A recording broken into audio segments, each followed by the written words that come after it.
देख रहे हैं हिमाचल न्यूज 24। शिमला में कांग्रेस उपाध्यक्ष नरेश चौहान ने पत्रकारों से बातचीत के दौरान कहा कि भाजपा के 400 पार के नारे की 3 चरण के चुनाव में हवा निकल गई है और देश में बदलाव की लहर साफ झलक रही है। उन्होंने कहा कि भाजपा को लोगों की समस्याओं पर बात करनी चाहिए, न कि कांग्रेस को कोसने का काम। कांग्रेस उपाध्यक्ष ने कहा कि 10 साल के कार्यकाल में कोई कार्य नहीं हुए हैं और अब भाजपा देश को असल मुद्दों से भटकाने का प्रयास कर रही है। भाजपा और माननीय प्रधानमंत्री देश में बनाना चाह रहे थे कि 400 प्लस सीटों की बात, स्वाभाविक तौर पे वो ऐसा आंकड़ा पेश करना चाह रहे थे जिसके पीछे साफ तौर पे लोगों को और देश को भ्रमित करने वाला एक आंकड़ा था। वो एक स्ट्रेटेजी का पार्ट था कि हम 400 बोलते रहेंगे, लेकिन इसकी सारी हवा इन 3 चरण के चुनाव में देश में निकल चुकी और देश में जो माहौल है वो बिल्कुल स्वाभाविक तौर पे जो है बदलाव का है। जो लोग 10 साल से सत्ता में हैं, जिनका वक्त देश की जनता को बताने का है कि हमने 10 साल के अपने कार्यकाल में युवा साथियों के लिए जो 2 करोड़ रोजगार की बात करें, महंगाई और बेरोजगारी, भ्रष्टाचार की आज कोई बात माननीय प्रधानमंत्री जी और उनकी टीम नहीं कर रही। इसका सबसे बड़ा कारण कि उनके पास कहने के लिए अपने 10 साल के कार्यकाल में कोई उपलब्धि नहीं है। इसलिए पूरा प्रयास किया गया कि देश के चुनाव को भटकाया जाए, मुद्दों को भटकाया जाए। लेकिन लोकतंत्र है, लोग भी बहुत जागरूक हैं, सब समझते हैं। सबसे पहले लोग अपनी समस्याओं की बात करते हैं जो उनके जीवन में है, वो बड़े मुद्दे बनने जा रहे हैं और लोग उनको पूछते हैं कि उन पे बात होनी चाहिए। जो जनता के मुद्दे हैं वो चुनाव के मुद्दे होने चाहिए।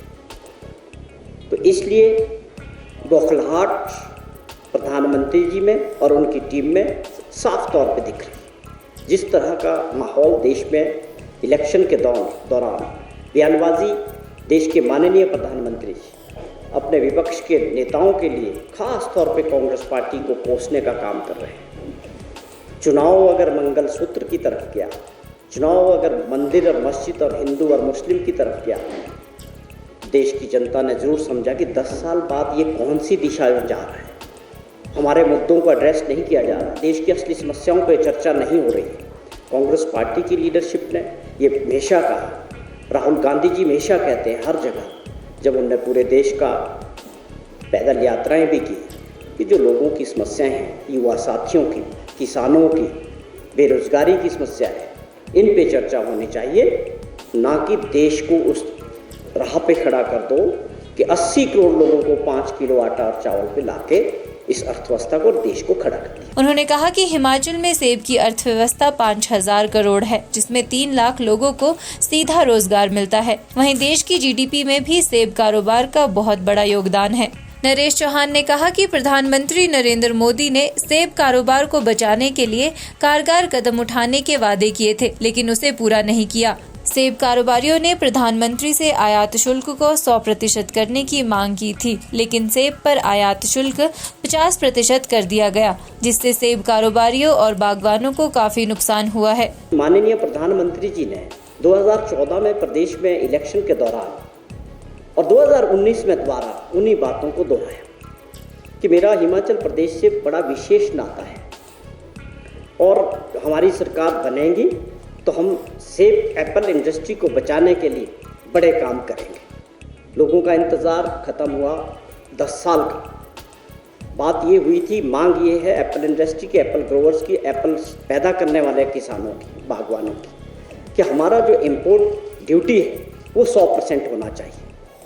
उसका कारण था कि जिस प्रकार इस वक्त मार्केट के अंदर तकरीबन 20 से 30 देशों का सेब बाहर से आया है और उस पर मोदी जी की सरकार ने, स्वयं प्रधानमंत्री जी ने वादा करने के बाद 75% से 50% की ड्यूटी उसको घटाया, इंपोर्ट ड्यूटी, और मांग थी कि हम इसको 100% करें।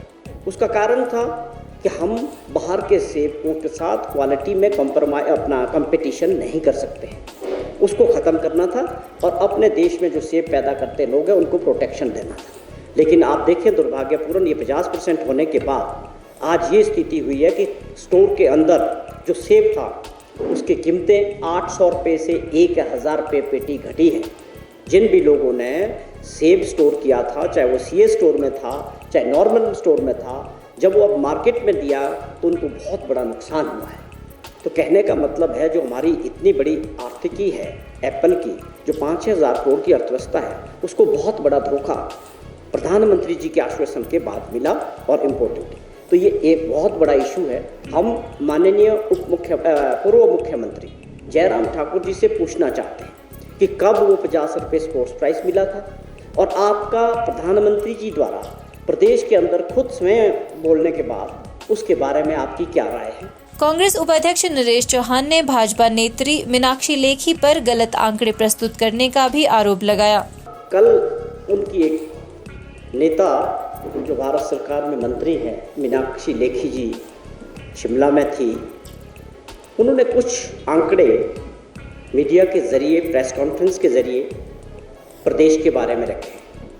मुझे बड़ा अफसोस हुआ, जिसमें बहुत सारी गलत जानकारी उन्होंने देने का प्रयास किया। इसके पीछे क्या कारण हो सकते हैं? या जानकारी नहीं है, या लोगों को भ्रमित करने का काम बेखूबी चल रहा है।